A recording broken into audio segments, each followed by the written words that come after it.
በአፍሪካ ቀንድ ላይ የሀያላኑ ሀገራት ፉክክር ከጊዜ ወደ ጊዜ እየጨመረ መጥቷል። ከነዚህ ሀያላን ሀገራት መካከል በግንባር ቀደምትነት የምትቀመጠው አሜሪካ ከኢትዮጵያና ከኢትዮጵያ ጋር ታሪካዊ ጠላት ከሆነችው ግብጽ ጋር ካላት ግንኙነት በተጨማሪ በቅርብ ጊዜያት ደግሞ ከኤርትራ ጋርም የተለያዩ የሁለትዮሽ ግንኙነቶችን ለመፍጠር በጋራ ለመስራት የሚያስችሉ እንቅስቃሴዎችን መጀመሪያዋ ይታወቃል። ታዲያ ኢትዮጵያ ወደ ቀይ ባህር ለመግባት የሚያስችላት የባህር በርና የወደብ ጥያቄ ማቅረቧን ተከትሎ ከቀይ ባህር የሚያዋስኑ ሀገራት ወደ ባህሩ መጠጋት የለባቸውም የሚል አቋም ያዙት ግብጽና ኤርትራን ያስደነገጠ ወይም ደግሞ ግብጽና ኤርትራ ያወጡትን ሐሳብና ያራመዱት ያለውን እርምጃ የሚያስቆም ውሳኔ አሜሪካ በድጋሜ ከኢትዮጵያ ጋር ወስናለች።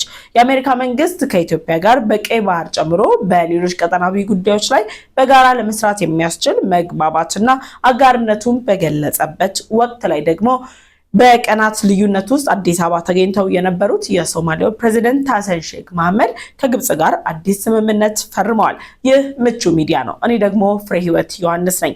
በሳምንቱ በአፍሪካ ቀንድ ላይ የታዩ ክስተቶች መካከል እነዚህ አበይት ነበሩ። ለዩቲዩብ ቻናላችን አዲስ ከሆናችሁ የደወል ምልክታችንን ተጭናችሁ ቻናላችንን ሰብስክራይብ አድርጋችሁ ቤተሰብ ሆኑ። ቻናላችንን ሰብስክራይብ አድርጋችሁ ቤተሰብ ከሆናችሁ ለሌሎች እንዲደርስ ሼር እንድታደርጉ እየጠየቅኳችሁ እነዚህን መረጃዎችን ደግሞ ዘርዘር አድርጌ ለእናንተ ይዤላችሁ ቀርብ ያለው አብራችሁኝም ቆዩ።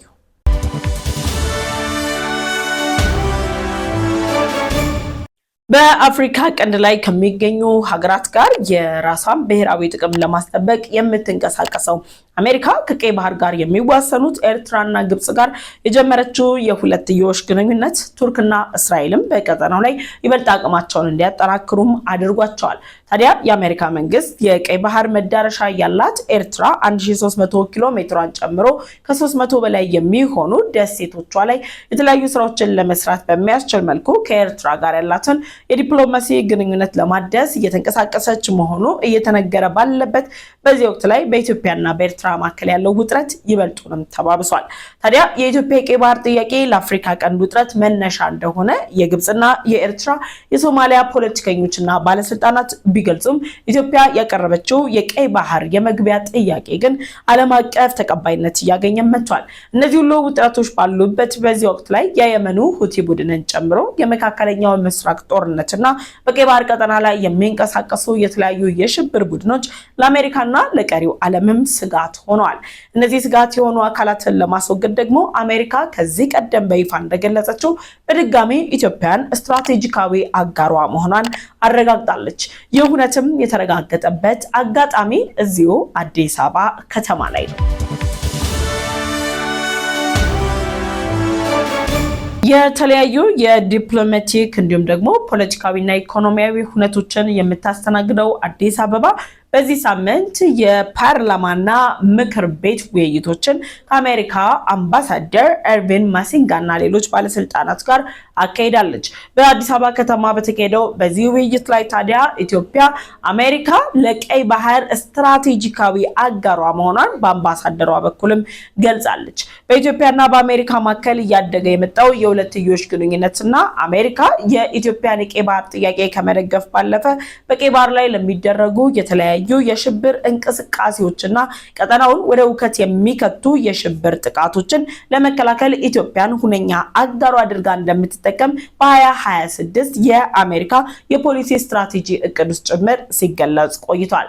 ታዲያ በኢትዮጵያና በአሜሪካ መካከል ያለው የሁለትዮሽ ግንኙነት እያደገና እየተጠናከረ መጥቶ አሁን ላይ አሜሪካ ከግብጽ ጋር ያላትን የሁለትዮሽ ግንኙነት አጠናክራለች። የአሜሪካው ፕሬዝዳንት ዶናልድ ትራምፕ ከፕሬዝዳንት አብዱል ፈታህ አልሲሲ ጋር ከምንጊዜም በላይ እጅና ጓንት ሆነዋል ተብሎ ሲነገር ይህንኑ ድጋሚም ደግመዋለች። አሜሪካ በአምባሳደሯ በኩል ባስተላለፈችው መልእክት ኢትዮጵያን የቀይ ባህር እንዲሁም ደግሞ በአፍሪካ ቀንድ ከሚገኙ ሀገራት ጋር በኃይልም ሆነ በተለያዩ መንገዶች ስትራቴጂካዊ አጋር አድርጋም ወስዳታለች።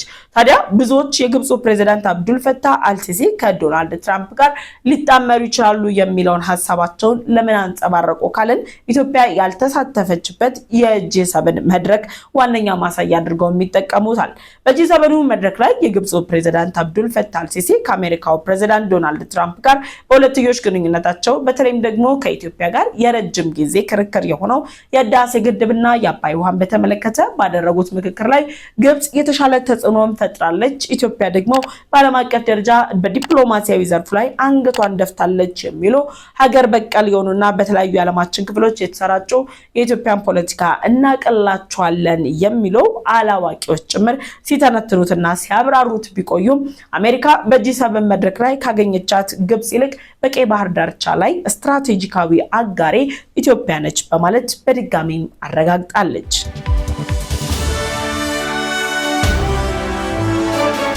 በአሜሪካና በግብጽ መካከል ያለው የሁለትዮሽ ግንኙነት በኢትዮጵያና በአሜሪካ መካከል ላለው የሁለትዮሽ ግንኙነት እንደ ስጋት የሚቀመጥ እንደሆነ የተለያዩ አስተያየት ሰጪዎች ቢገልጹም አሜሪካ ግን በቀጠናው ላይ የቀይ ባህር ዳርቻ የሌላት ወይም ደግሞ የባህር በርና ወደብ የሌላት በሌሎች ሀገራት ላይ ተንጠልጥላ የባህር በር ለማግኘት ጥረት የምታደርገው ኢትዮጵያን ለምን አጋር አድርጋ መረጠች የሚሉ ሀሳቦችም ይነሳሉ።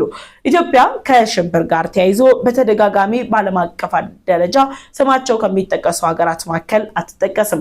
እንደውም ኢትዮጵያ ከሽብር ጋር ተያይዞ በሽብርተኝነት ላይ ያላት ጽኑ አቋም የሽብር እንቅስቃሴዎችን በመታገል የምታደርጋቸው ጥረቶች የአልሸባብና የአልቃይዳን ጨምሮ ሌሎች የሽብር ኃይሎች በሶማሊያና በሌሎች የቀጠናው ሀገራት ላይ በሚያደርጉት እንቅስቃሴ የሰላም ማስከበር ኃይሎች ሰራዊቶቿን አሰልፋ የምትሰራ ሀገር በመሆኗ አሜሪካ አሁን ላይ ባለው ሁኔታ የኢትዮጵያን ሉዓላዊ ክብር በጠበቀ መልኩ አጋርነቷን አጠናክራም ቀጥላለች።